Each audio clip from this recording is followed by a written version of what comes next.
Shalom, shalom. Man, Yom Rashan, Yom Day 1, Sunday, man. We getting back at it, first day of the week, busy day of work. Got the greenhouse good and finished. I'll cover these in another video, what I planted right here for the winter harvest, but let me show you the greenhouse. So we come in, like I said, I showed you, we got the vent at the top, and it'll allow a cross breeze to grow through. But here we got everything in here, man. And harvested some basil this morning.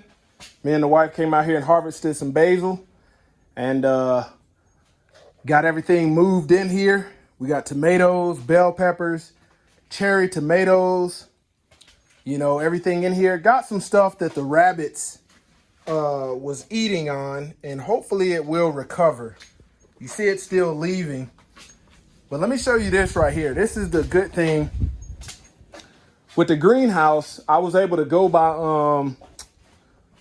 our feed store, and they had some of these cattle panels, these hog panels, man, 8 foot for $16. They was on sale. And for these indeterminate tomatoes, you can just use, let me show you what I got. I got these zip ties for gardening right here.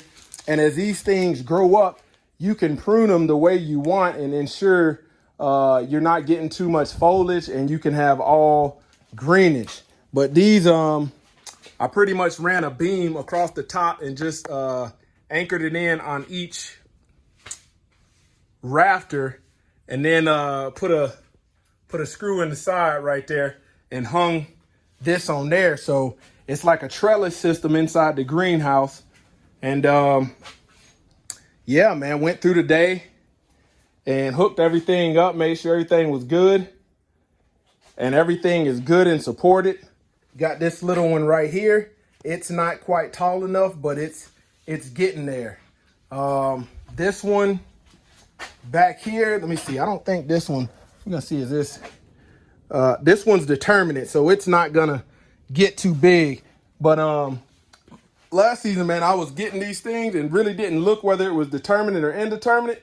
Made things growing like wildfires. So definitely making sure that's good and supported, because I was losing a lot of fruit due to it not being able to hang good. And I went through and pruned a lot of this greenage. I could do another round of pruning in here, because it's some stuff that doesn't need to be on here because it's robbing the nutrients. But we see some good flowering going on.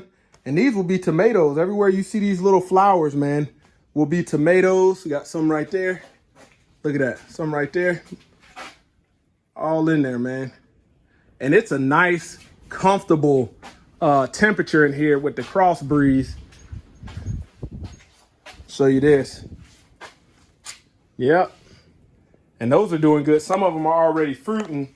And I'll show you the outside. Give you an outside look again.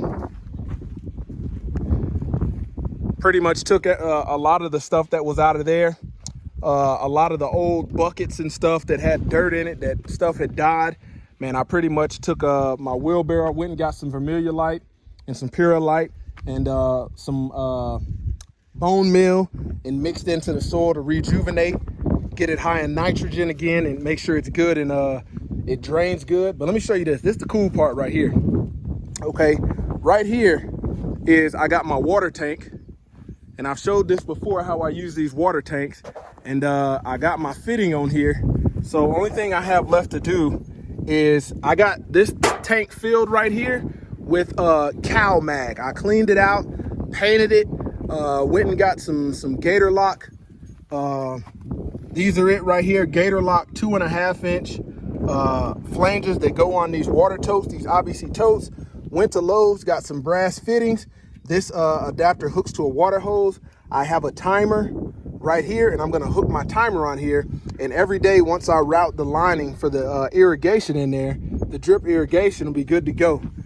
But yeah, man, busy day at work. Started at 7 in the morning. Let me show you this back here. Back here, I got my,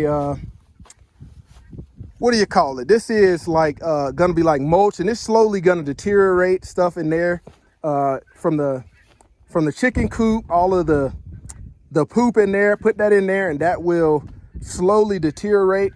And then right here, I got some old soil that if I need to put some perlite and feed it nutrients, this right here is what I'm using.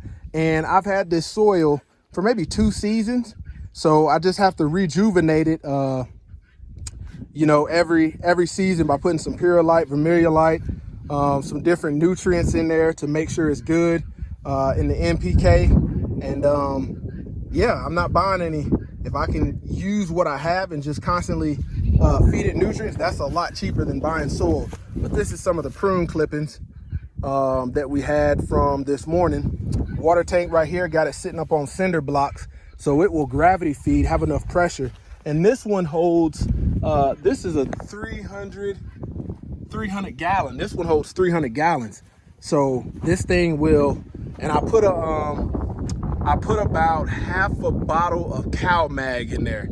Cow Mag high in calcium, help with the rooting, you know, make sure the plants are getting a constant, getting their nutrients constantly getting fed, because that's where the start of the growth happens. And if the rooting system is very good, then you'll be very good at producing fruit and switching throughout your different, whether it be your nitrogen, your phosphorus, or your phosphate, and you'll be good to go as you shift through them, constantly having that consistent Cow Mag. But I'm gonna start feeding this thing more phosphorus and phosphate to doggone get it to fruit more now that I've pruned it. But want to give everything a good minute to settle in and the plants to get acclimated, and then it's only up from here, man. So just wanted to show you guys that. Got the greenhouse all done, and spent the most of the afternoon doing this, but I'll do this in another video, man. Stay encouraged. Hope you guys have a blessed day.